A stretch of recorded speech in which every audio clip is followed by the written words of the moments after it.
আসসালামু আলাইকুম রহমতুল্লাহি ওবরাকাতুহ। ইন্নাল হামদালিল্লাহি ওয়াহদা ওয়াসসালাতু ওয়াসসালামু আলা মান লা নাবিয়্যা বা'দা। قال الله تعالى في كلامه المجيد والفرقانه الحميد فأعوذ بالله من الشيطان الرجيم وما أمروا إلا ليعبدوا الله مخلصين له الدين।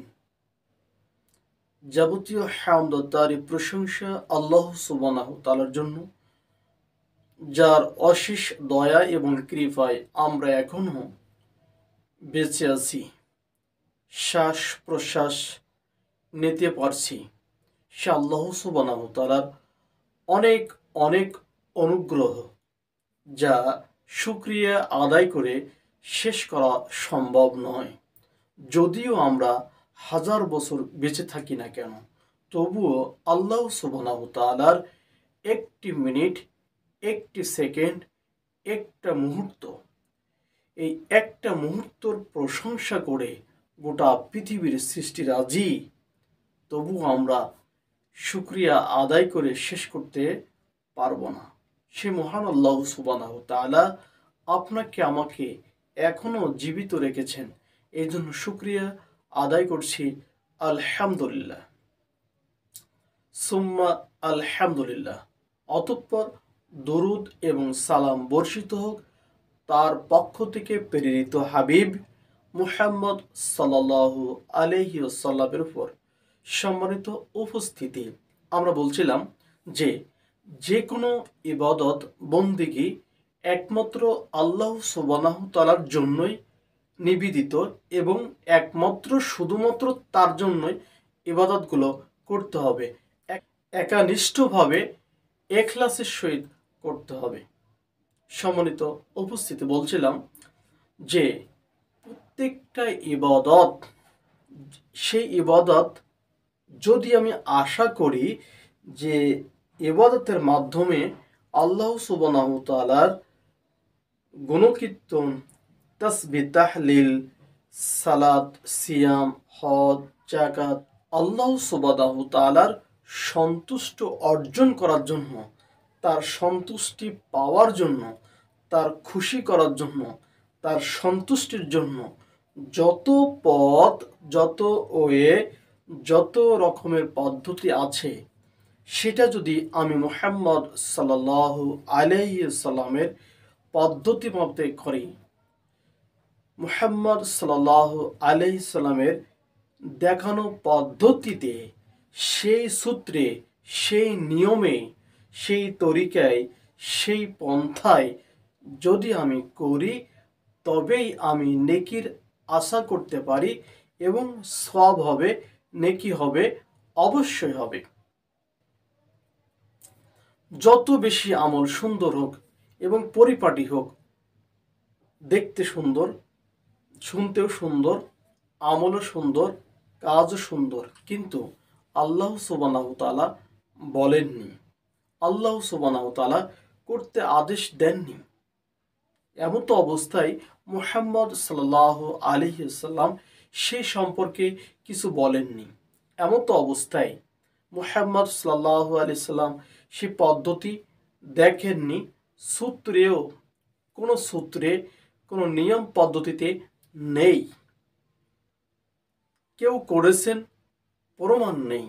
সেইটা যতই সুন্দর হোক, দিনের ক্ষেত্রে, ইসলামের ক্ষেত্রে, ধর্মের ক্ষেত্রে যতই সুন্দর হোক, সেটার জন্য নেকি নিহিত নয়, অথবা সেই কাজটা আল্লাহ তাআলা কবুল করবেন, এটাও তেমন কিছু নয়। অবশ্যই কবুল হওয়ার সত্ত্ব আল্লাহ সুবহানাহু ওয়া তাআলার সীমারেখার মধ্যে থাকা লাগবে, মুহাম্মদ সাল্লাল্লাহু আলাইহি সাল্লামের পথ পদ্ধতিতে থাকা লাগবে। আল্লাহ সুবহানাহু ওয়া তাআলার এবং মুহাম্মদ সাল্লাল্লাহু আলাইহি সাল্লামের দুইটা পথ পদ্ধতি, আল্লাহ সুবহানাহু ওয়া তাআলা কর্তৃক এবং মুহাম্মদ সাল্লাল্লাহু আলাইহি সাল্লামের দেখানো পথ পদ্ধতি, দুইটার মাধ্যমে হতে পারে আপনার আমার নেকি, সওয়াব, পরকালের মুক্তির আশা, প্রতিদান পাওয়ার আশা। আসুন, যে কথা বলছিলাম, তো অবশ্যই আল্লাহ সুবহানাহু ওয়া তাআলার ইবাদত করতে হবে এখলাসের সহিত। ইবাদত কবুল হবে অবশ্যই এখলাস থাকতে হবে। যদি সেই কাজের মধ্যে, সেই ইবাদতের মধ্যে এখলাস না থাকে, তাহলে ওই ইবাদত কবুল হবে না।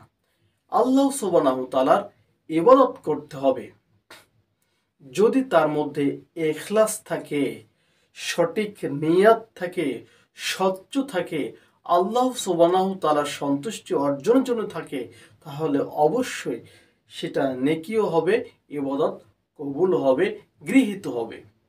বলছিলাম, আর পদ্ধতি হতে হবে মুহাম্মদ সাল্লাল্লাহু আলাইহি সাল্লামের পদ্ধতি, আল্লাহ সুবহানাহু তাআলার দেওয়া পদ্ধতি, মুহাম্মদ সাল্লাল্লাহু আলাইহি সাল্লামের নিয়ম পদ্ধতি অনুযায়ী। তাই বলছিলাম, ইবাদত হবে এখলাসের সহিত, শিরিক মুক্ত। সেই ইবাদত হতে হবে এখলাসের সহিত, শিরিক মুক্ত, এবং পদ্ধতি হতে হবে সুন্নাহ ভিত্তিক, বেদাত মুক্ত। দুইটা দুই রকম। আল্লাহ সুবহানাহু তাআলার ইবাদত করতে হবে শিরিক মুক্ত, ইখলাসের সহিত। 2 নম্বর, মুহাম্মদ সাল্লাল্লাহু আলাইহি সাল্লামের পদ্ধতি নিতে হবে বেদাত মুক্ত। অর্থাৎ ইবাদত করতে যে নতুন কোনো পদ্ধতি আবিষ্কার না হয়, ইবাদত করতে যে নতুন কোনো পন্থা অবলম্বন না করি, যেটা মুহাম্মদ সাল্লাল্লাহু আলাইহি সাল্লাম দেখেননি, বলেননি, করেননি। তা আসুন দুইটার মধ্যে আমরা যেন সুন্দরভাবে আঁকড়ে ধরতে পারি। যেমন মুহাম্মদ সাল্লাল্লাহু আলাইহি সাল্লাম বলছিলেন বিদায় হজের ভাষণে, যে মুহাম্মদ সাল্লাল্লাহু আলাইহি সাল্লাম বিদায় হজের ভাষণে বলেছিলেন যে আমি তোমাদের মাঝে দুইটা বস্তু ছেড়ে যাচ্ছি, রেখে যাচ্ছি। একটা হলো কিতাবুল্লাহ, আর একটা সুন্নাতুন নবী। আল্লাহ সুবহানাহু তাআলার পক্ষ থেকে কিতাব আল কোরআন, এবং মুহাম্মদ সাল্লাল্লাহু আলাইহি সাল্লামের রেখে যাওয়া আদর্শ, নিয়ম, পদ্ধতি, হাদিস। তা আসুন আল্লাহ সুবহানাহু তাআলা আপনাকে আমাকে ইবাদতের জগতে ইবাদত করতে যে ইখলাসের সহিত, শিরিক মুক্ত যদি আমি করতে পারি এবং সুন্নাহ ভিত্তিক আমল করতে পারি, বেদাত মুক্ত, তবেই হবে আপনি এবং আমি সেই নেকি, সে সওয়াবের আশাধারী, সেই সওয়াবের অধিকারী। আসুন আল্লাহ সুবহানাহু তাআলা আপনার আমার ইবাদত বন্দেগী পূর্ণাঙ্গভাবে আমরা যেন করতে পারি, আর আল্লাহ সুবহানাহু তাআলা সেটা যেন কবুল করেন, সেইটার জন্য আল্লাহ সুবহানাহু তাআলার কাছে দরখাস্ত করছি। আল্লাহ সুবহানাহু তাআলা আমাকে আপনাকে মঞ্জুর করে পরকালীন কিছু পাথেয় সঞ্চয় করার জন্য এই চেষ্টা প্রচেষ্টা কবুল করুন, এবং আমাদের ইবাদতগুলো কবুল করুন। আল্লাহুম্মা আমিন। আসসালামু আলাইকুম ওয়া রাহমাতুল্লাহি ওয়া বারাকাতুহু।